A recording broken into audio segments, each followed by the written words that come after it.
मुकदम है आप सबका राइजिंग कश्मीर में। श्रीनगर के सफाकदल इलाके से ताल्लुक रखने वाले फैजान रसूल 11 दिसंबर को नौकरी की तलाश में थाईलैंड निकलते हैं, मगर वहां जाकर उन्हें पता चलता है जिस जॉब के लिए वो वहां थाईलैंड पहुंचे वो एक जॉब नहीं बल्कि एक स्कैम है।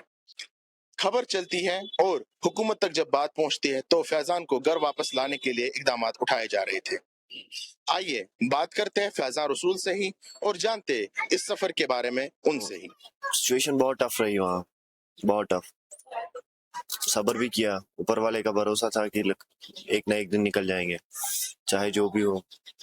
जिस काम के लिए बुलाया था उन्होंने, वो काम जब मैंने सुना कि काम क्या है, तो मैंने सेकंड डे से ही मैंने मना कर दिया था कि मैं ये काम नहीं कर सकता, क्योंकि मैं किसी को धोखा नहीं देना चाहता था ताकि मुझे किसी की बद्दुआ लगे, और मेरी फैमिली भी थी, तो मैं ये हरगिज़ नहीं चाहता था कि मुझे किसी की बद्दुआ लगे। तो फिर उसके बाद से मैंने काम डायरेक्ट उनको बोल दिया कि मुझे ये काम नहीं कर। तो उनने बताया कि 4,500 USDT दे दो और हम आपको छोड़ देंगे।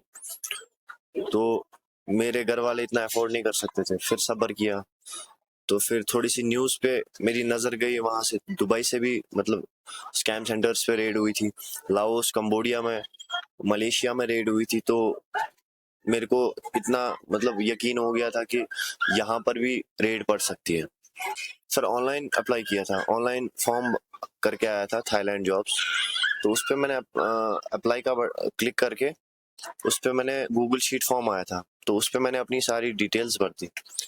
तो उसके बाद 3 दिन बाद मेरे को एक टेलीग्राम पे मैसेज आया था, क्योंकि उस पर मैंने नंबर सारा ऑलरेडी शेयर करके रखा था। तो टेलीग्राम पे मैसेज टेक्स्ट आया, तो उन्होंने बताया कि आपका इंटरव्यू होगा।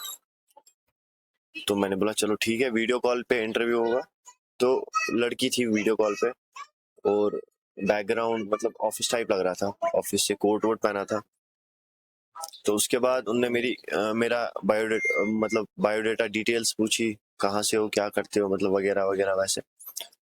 तो फिर सेम उनने बोला कि चलो आप सिलेक्ट हो, अब आपको सेकंड राउंड के लिए थाईलैंड आना पड़ेगा।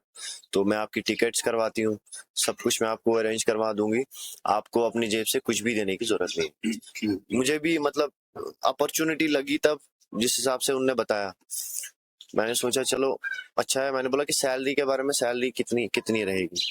तो उनने बताया, उनने मुझे वहां पर साइड में से उनने लैपटॉप पे दिखा रही थी, उनने स्क्रीन शेयर किया, उनने 83,000 इंडियन करेंसी करके बताया था।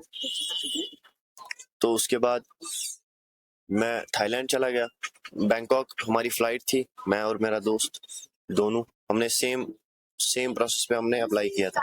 उसको भी उसी दिन जॉब के लिए ऑफर इंटरव्यू आया था, मुझे भी।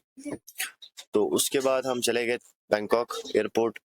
बैंकॉक एयरपोर्ट से हमें गाड़ी में बिठाया गया, और वहां पर उसके बाद हमें थाईलैंड बॉर्डर पे लिया गया, जो कि माइसॉट का इलाका है।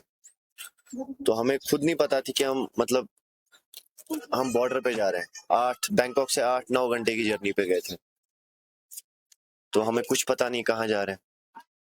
तो रिवर क्रॉस करके फिर हमें म्यांमार में एंटर करा गया। फिर 2 दिन बाद हमें पता चला कि हम थाईलैंड में नहीं, हम म्यांमार में।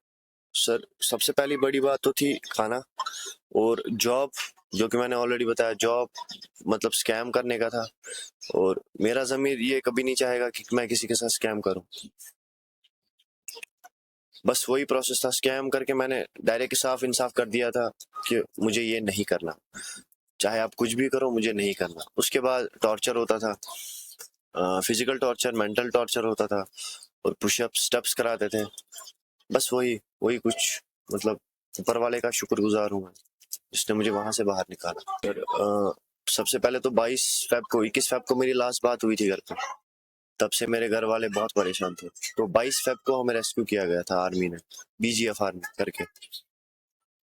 तो फिर हमें कैंप में रखा गया था, मतलब 1-1.5 महीना, ताकि और हमारे फोन भी उन्हीं के पास थे, और हमारे पासपोर्ट भी उन्हीं ने लिए थे। उन्होंने सबमिट करके इमिग्रेशन भी हमारा हो गया था उन्हीं दिनों, और फिर हमें एक सीरियल नंबर वाइज दिया था। तो फिर उसके बाद हमें थाईलैंड एम्बेसी के हवाले कर दिया गया था, मतलब 9th को लास्ट टाइम। अनाउंसमेंट हुई थी कि 9th को आप जा रहे हो इंडियंस, तो हम बहुत खुश रहे। मतलब ये एक हिसाब से सपना भी सपना था, जो हम बोल रहे थे कि हमें घर जाना है, हमें घर जाना है, मतलब डेढ़ महीने के बाद। तो वो सपना हमें अभी भी लग रहा है कि मुझे सच में अभी भी यकीन नहीं हो रहा है कि मुझे लग रहा है कि मैं सपने में हूँ। अभी आंख खुलेगी तो वहीं कैंप में हूँ। मेन मेन चीज इंडियन एम्बेसी जिनने बहुत सपोर्ट किया, म्यांमार से लेकर थाईलैंड, एयर टिकट सब कुछ उनने अरेंज किया, सबसे बड़े उनका बहुत बड़ा शुक्रगुजार हूँ। उसके बाद मेरे दिल्ली आने के बाद CID Jammu and Kashmir police सब ने मतलब बहुत हेल्प की, वहां से लेकर तब तक जब तक मुझे अपने फैमिली पापा को हैंड ओवर नहीं किया, उनका भी बहुत बड़ा शुक्रगुजार हूँ। और गवर्नमेंट का तो सर, पढ़े लिखों से बस सबसे यही रिक्वेस्ट है कि जब आप किसी भी जगह अप्लाई करते हो, पहले उसकी डिटेल्स पूरी लो, पहले देखो कि किस जगह जॉब है, पहले पूरी डिटेल्स वहां की लो, ऑफर लेटर लो, उसके बाद वहां वेरिफिकेशन करो। वेरीफाई आप खुद, आप पढ़े लिखे हो, दिमाग से आप खुद वेरीफाई कर सकते हो कि मतलब क्या है क्या नहीं है, क्या गलत है क्या सही है, जो कि मुझसे छूट गई थी तब। मैं सच में बोलूंगा कि मैं पैसे के लालच में मैंने कुछ ऐसा सर्च नहीं किया, तो मैं चला गया, क्योंकि मेरे घर की हालत ऐसी थी कि मुझे जाना पड़ता था।